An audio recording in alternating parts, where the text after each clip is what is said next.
Praise the Lord. आप सभी को जय मसीह की स्वागत करते हैं फिर से आपका एक न्यू वीडियो। मेरे भाई मेरे बहन, यदि आप इस प्रार्थना को, इस वचन को सुन रहे हैं तो इस वीडियो में आए हैं तो अंत तक जरूर बने रहिए, क्योंकि आज का मैसेज आपके लिए लेकर आए हैं। यदि आप उस बीमारी में पड़े, उस दुख में हैं, आप उस विपत्ति में, उस संकट में पड़े हुए हैं, आप रोगी बन चुके हैं, इसलिए हम आपके लिए उस वचन को लेकर आए हैं ताकि आप उस वचन को जाने, पढ़ें और उस वचन के द्वारा आपको उस बीमारी से छुटकारा मिले। तो यदि आप चाहते हैं कि हम उस बीमारी से चंगाई पाएं, छुटकारा पाएं, आज़ाद हुए, तो आप इस वीडियो में अंत तक बने रहिए और वचन को अपने हृदय में रखिए और परमेश्वर से प्रार्थना करिए। तो आइए हम उस 3 वचन को प्रभु के सामने और आपके सामने उपस्थित किएंगे और वचन के द्वारा हम प्रभु से प्रार्थना करेंगे। और आप प्रभु यीशु मसीह से उस वचन को पढ़कर उससे प्रार्थना करिए ताकि प्रभु आपको उसी वक्त हर बीमारी से,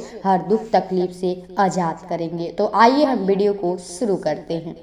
एक वचन पढ़ेंगे, याकूब 5 अध्याय का 13 और 14 और 15 पद में लिखा है कि यदि तुम में कोई दुखी है तो वह प्रार्थना करे, यदि आनंदित है तो वह स्तुति के भजन गाए, यदि तुम में कोई रोगी है तो कलीसिया के प्राचीनों को बुलाए और वे प्रभु के नाम से उस पर तेल मलकर उसके लिए प्रार्थना करे। और विश्वास की प्रार्थना के द्वारा रोगी बच जाएगा और प्रभु उसको उठाकर खड़ा करेगा। और यदि उसने पाप भी किए हो तो उनके पाप क्षमा हो जाएगी। आमीन। प्रियो, आपको ये वचन समझ में आ गई होगी, क्योंकि जो हमें परमेश्वर का वचन याकूब सिखाता है कि जो कहता है कि यदि तुम में कोई दुखी है तो वह प्रार्थना करे, यदि आनंदित है तो स्तुति के भजन का। यदि आप उस बीमारी में हैं, आप दुख समस्या में हैं, आप बड़ी से बड़ी मुश्किल में पड़े हुए हैं, तो प्रियो हर बातों में प्रभु को धन्यवाद के साथ उससे प्रार्थना करिए, क्योंकि जो व्यक्ति प्रभु से प्रार्थना करता है, प्रार्थना के द्वारा सब कुछ संभव है। आप प्रार्थना के द्वारा सब कुछ कर सकते हैं, क्योंकि प्रार्थना ऐसी शक्ति है, ऐसा बल ताकत है जो आपको शैतान से लड़ सकते हैं। इसलिए मेरे भाई मेरे बहनों, आप प्रभु के वचन को अपने हृदय में रखिए और जो लिखा है उस वचन के अनुसार आप दुखी हैं तो प्रार्थना अवश्य करिए। और लिखा है कि यदि आनंदित है तो स्तुति के भजन गाए। यदि आप आनंदित हैं, आप खुश हैं, तो आप प्रभु के भजन करिए, प्रभु में लीन होइए। और यदि कोई रोगी है तो वह कलीसिया के प्राचीनों को बुलाए। यदि आप में से कोई रोगी है तो अपने दास को, जो परमेश्वर ने उन्हें ठहराया है, उनको जो चुना है अपने कार्य के लिए, तो उनको बुलाइए ताकि वो आपके लिए प्रार्थना कर सके। वो यीशु के नाम से आपके सर पर तिल रखकर प्रार्थना करे। और कहता है प्रियो कि और विश्वास की प्रार्थना के द्वारा रोगी बच जाएगा और प्रभु उसको उठाकर खड़ा करेगा। हालेलुया। प्रियो, हमारा विश्वास हमारा कैसा होना चाहिए? जो हमारा विश्वास है उसको मजबूत करना है।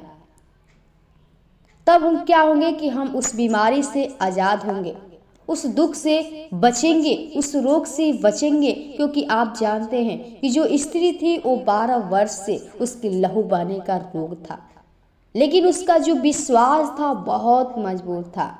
वो यीशु मसीह पे विश्वास की थी कि मैं उसके वस्त्र को छू लूंगी तो मैं चंगी हो जाऊंगी।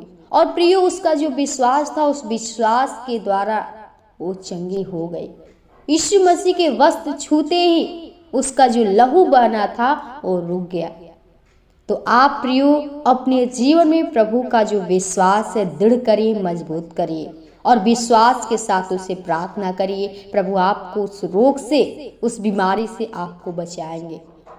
और आपको उस, अगर खटिए पे पड़े हैं, आप उस चारपाई पे पड़े, तो आपको उठाकर खड़ा करेगा। और कहता है कि यदि उसने पाप भी किए हों तो उनकी भी क्षमा हो जाएगी। यदि आप उस पाप में पड़े हैं तो अपने पापों को पश्चाताप कर लीजिए, प्रभु के सामने दीन बन जाइए।